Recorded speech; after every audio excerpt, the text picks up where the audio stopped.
Et oui, bonjour, la communauté de coups critiques, c'est encore moi, Pépé. Et on se retrouve aujourd'hui pour ma seconde vidéo qui portera sur la Gen Con, ce rassemblement annuel des passionnés de jeux de rôle qui se déroule à chaque année aux États-Unis et depuis lequel on a plein d'actualités, des annonces de sortie, des découvertes, des nouvelles choses qui vont éventuellement arriver sur nos tablettes. J'avais fait une première vidéo sur la question et celle-ci portait exclusivement sur Wizards of the Coast ainsi que D&D. Je vous encourage à aller la voir si ce n'est pas fait. Cette seconde vidéo portera sur tout le reste, mais avant vraiment de se lancer dans celle-ci, j'ai deux petites précisions à faire. La première étant que je me suis fait dire en commentaire que ça se prononçait Gen Con et non Gen Con, donc merci, j'aime ça pouvoir au moins bien prononcer les noms, je trouve que c'est important. Et deuxième chose, j'ai eu un petit problème de micro. J'étais supposé sortir en fait cette vidéo-là vraiment plus tôt, plus proche de la précédente, mais j'ai eu un petit problème de micro, et donc là, je ne rentrerai pas dans les détails, mais ma captation audio fonctionne de manière un peu différente que d'habitude, et je voulais en fait juste, si jamais vous remarquez que mon son est très différent, mieux, moins bien, vous voyez aucune différence, dites-moi-le dans les commentaires, j'aimerais ça le savoir. Pour moi, ça va me permettre de bien me calibrer parce que je suis vraiment pas un bon critique, je fais vraiment pas une très bonne introspection concernant ma propre captation audio. C'est très rare que je réécoute mes vidéos et tout ça. Donc dites-moi-le dans les commentaires, j'aimerais ça le savoir. Et sans plus attendre, on se lance dans l'actualité de la Gen Con. Qu'est-ce qui a été annoncé, qu'est-ce qui a été présenté, qu'est-ce qui a fait vraiment lever les foules? Eh bien, premièrement, annonce qui a passé correct. J'ai vu des gens qui étaient assez contents, des gens qui étaient mitigés et d'autres personnes même qui appréciaient pas beaucoup les changements apportés par rapport à cette nouvelle. Il s'agit en fait de Vampire la Mascarade, le fameux univers de World of Darkness qui passe officiellement à la 6e édition. Et oui, après plusieurs années de la 5e édition qui a eu quand même des chamboulements ici et là, quelques petites controverses, des petites modifications internes et tout ça, il y a eu quand même eu beaucoup de choses qui s'est passé avec la 5e, qui avait des mécaniques intéressantes, d'autres choses qui marchaient un peu moins bien. Et là, ça a été officialisé. Une des plus grosses annonces, on va dire, du jeu de rôle hors D&D lors de la Gen Con. C'est vraiment White Wolf a confirmé que son nouveau projet, développé en interne, c'est bien, Vampire the Masquerade 6e édition. Une alpha publique, en fait, est gratuite présentement, déjà proposée. Afin que les gens puissent tester la nouvelle direction du jeu. La future gamme devrait comprendre un guide des joueurs, un guide des compteurs avec les 14 clans et plusieurs appartenances jouables, que ce soit la Caméria, l'Anarque, le Sabbat indépendant, des vampires sans affiliation et plus encore. Les règles, en fait, là, ça c'est un point qui est quand même assez important. Les règles ont vraiment été largement remaniées. Donc, presque tous les jets seront effectués par les joueurs. La difficulté retirera en fait des dés de la réserve de dés qu'on va lancer. Il y a la santé, la volonté et la vitesse. Je sais pas trop c'est quoi dans l'univers. Je dois vous avouer que je suis vraiment très peu connaisseur du monde de World of Darkness, mais ces trois éléments-là seront davantage intégrés dans le système de jeu.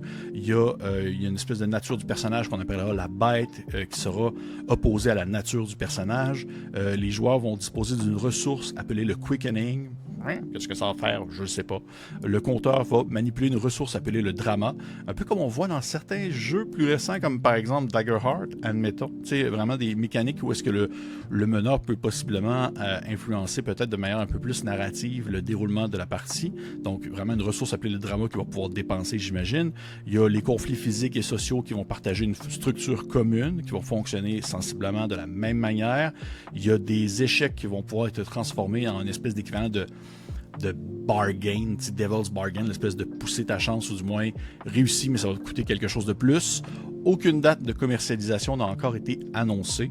Ça fait partie des choses qui ont été dites lors de la Gen Con. Je dois vous avouer que je ne me suis pas du tout penché sur la version bêta, la version qui a été proposée pour les gens, qui est accessible gratuite.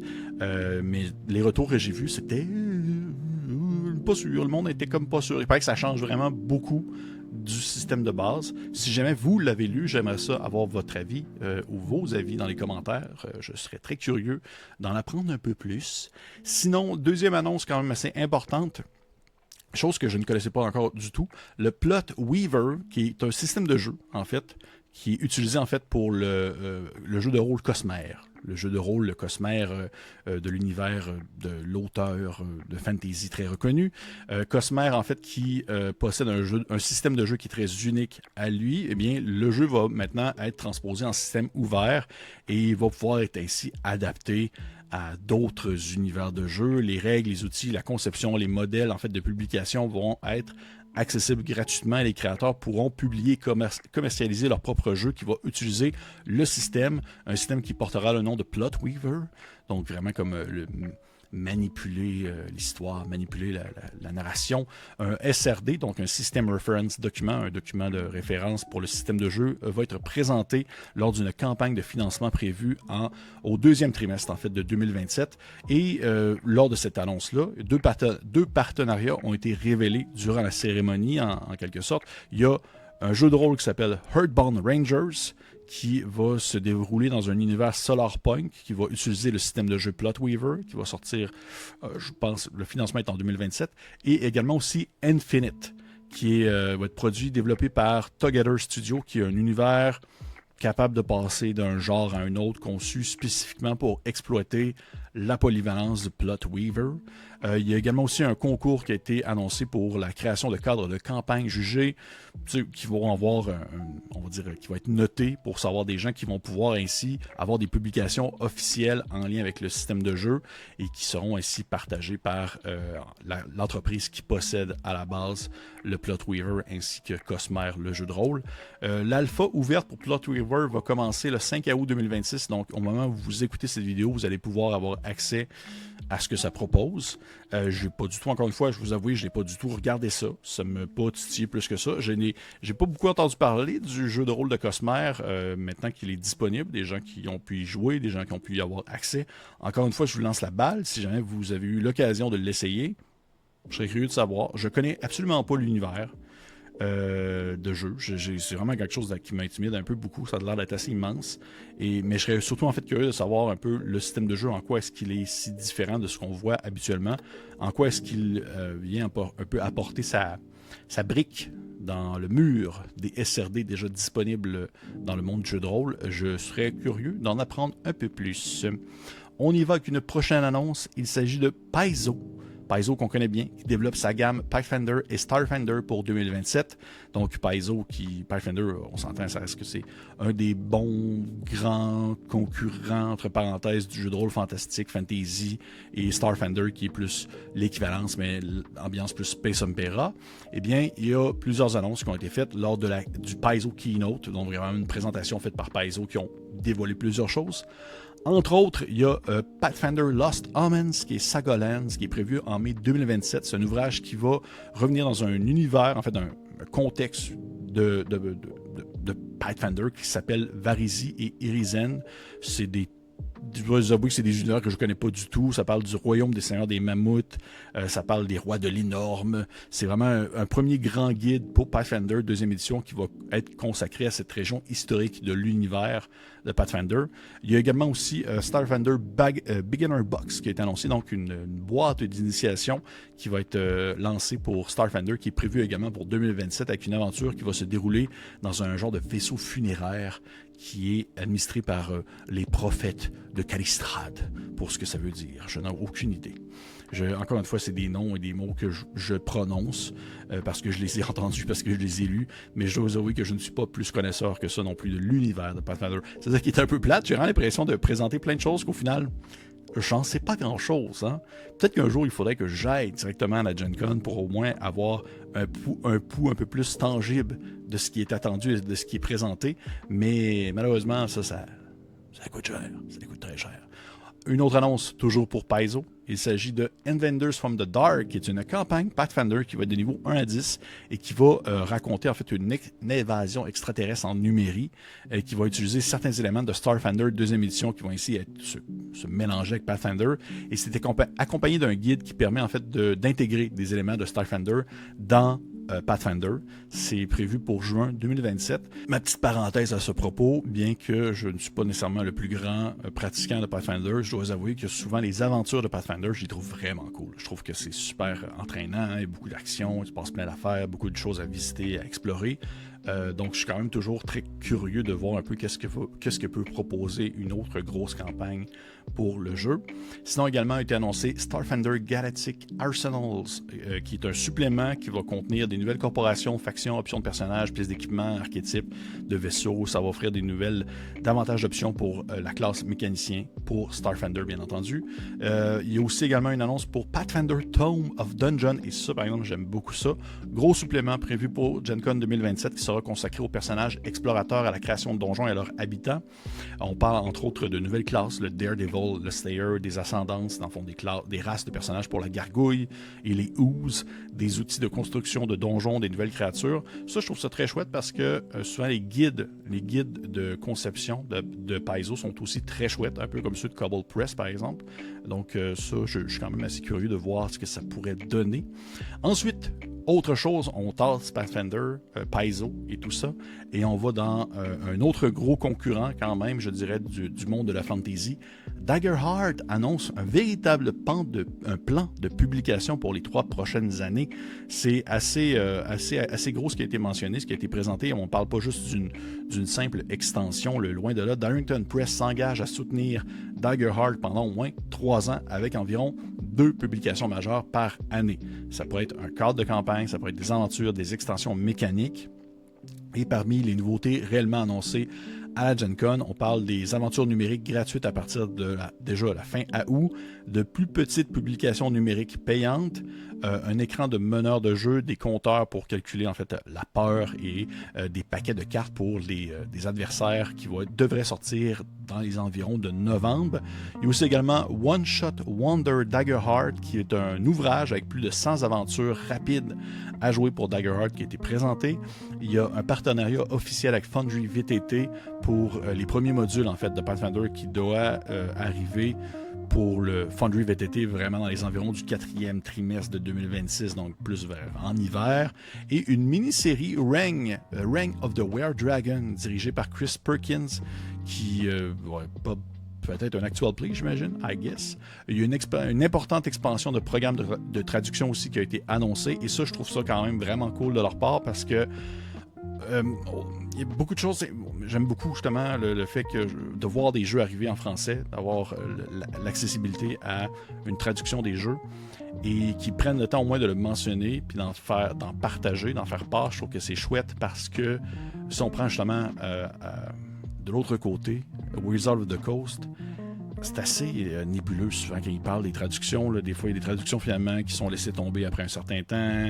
Après ça, il y a des nouvelles qui devraient sortir, mais finalement, c'est pas dit. On sait pas trop nécessairement quand est-ce que c'est mentionné. J'aime ça qu'ils aient comme vraiment pris le temps au moins de présenter là, d'en faire mention, comme quoi au moins il y a de l'intérêt à ce niveau-là pour les autres.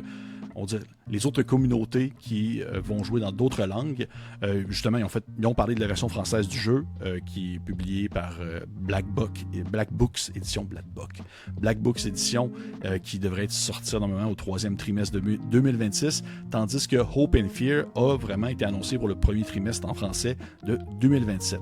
Toutes ces annonces tournant autour de Daggerheart, ça ne vient pas présenter une nouvelle édition ou un nouveau jeu, on s'entend. Par contre, je trouve que c'est vraiment digne de mention parce que c'est une annonce stratégique majeure. C'est vraiment Daggerheart passe officiellement de statut de livre de base à une gamme durable plutôt, et régulièrement alimentée. Et ça, pour moi, c'est une bonne façon d'assurer la pérennité en fait d'une série de livres dans le temps, d'un jeu. En plus, à ça, on rajoute le côté des publications tierces encouragées par les créateurs, dans le fond, que vous pouvez publier des choses compatibles avec Daggerheart. Je trouve que ça permet au jeu de bien s'alimenter et de rester en vie et en santé pour encore de nombreuses années. Prochain point, on se tasse Daggerheart et on monte tranquillement vers le nord de l'Europe dans les pays plus arctiques.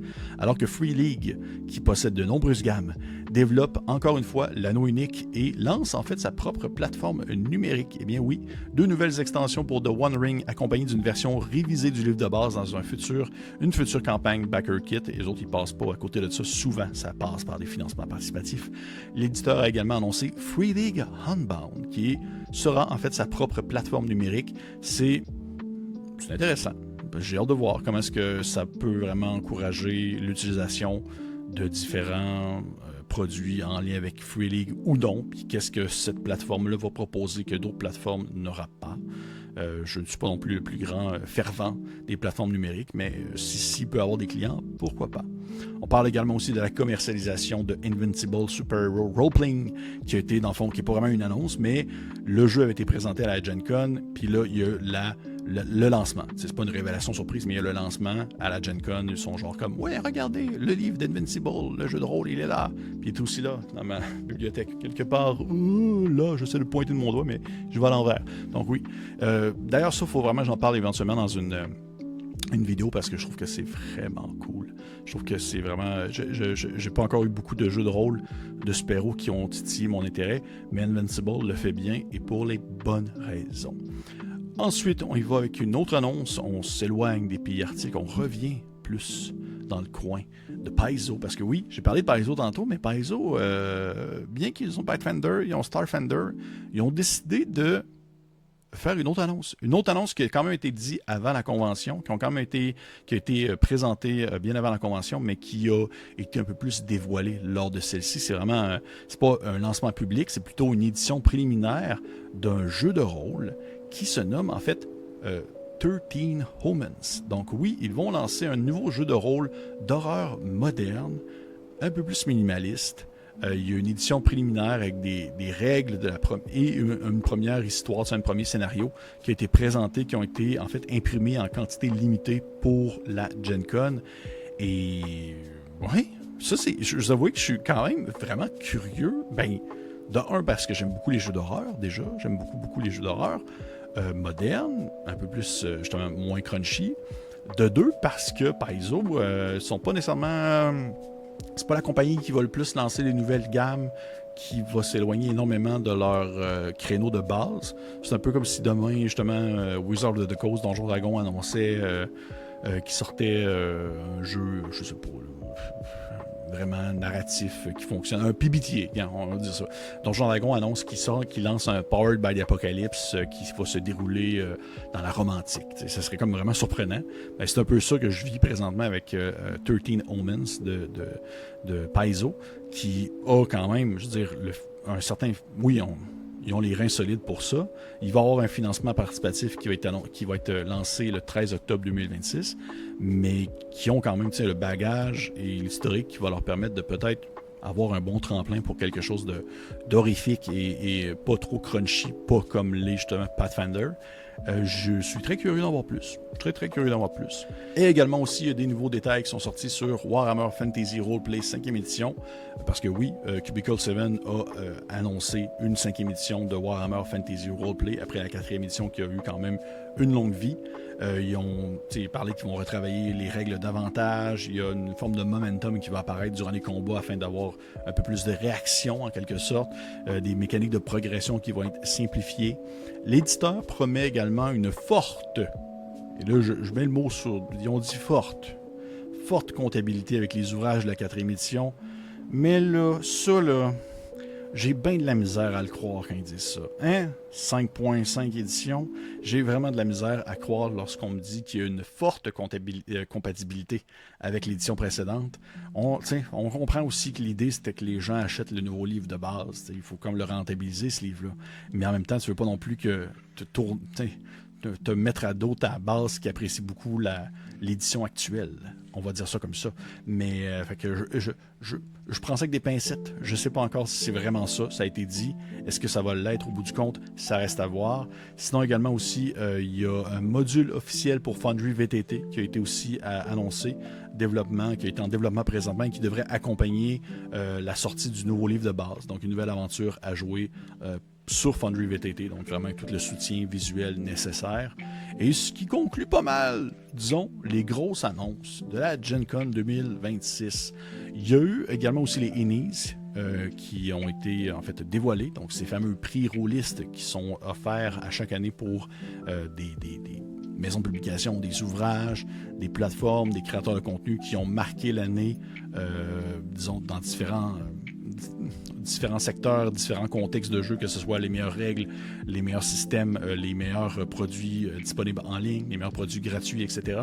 Habituellement, soit je fais une vidéo avec Pierre-Louis Renaud de la chaîne des Games où j'en fais une sur Coup Critique. Ça reste à voir encore qu'est-ce que je fais, mais c'est sûr et certain que je vais prendre le temps de revenir sur les Ennies d'une manière ou d'une autre afin de pouvoir vous présenter ce qui a été marquant lors de cette cérémonie, qu'est-ce qui a été surprenant dans la remise de prix, qu'est-ce qui était attendu. Sinon, j'aimerais ça savoir, vous, qu'est-ce que vous en avez pensé de la Gen Con cette année? Êtes-vous allé, ma gang de petits vlimeux? Est-ce que vous aimeriez ça y aller? Est-ce qu'il y a des annonces qui vous ont vraiment titillé votre intérêt? Est-ce qu'il y a des annonces qui vous ont laissé un peu plus de marbre? Est-ce qu'il y a autre chose? Dites-moi tout dans les commentaires, ça me fait plaisir de vous lire ou de vous répondre si vous avez des questions. Bien entendu, si ce n'est pas fait, je vous encourage à liker, partager, commenter, laisser un petit pouce vers le haut. Et pour les autres, on se dit à la prochaine.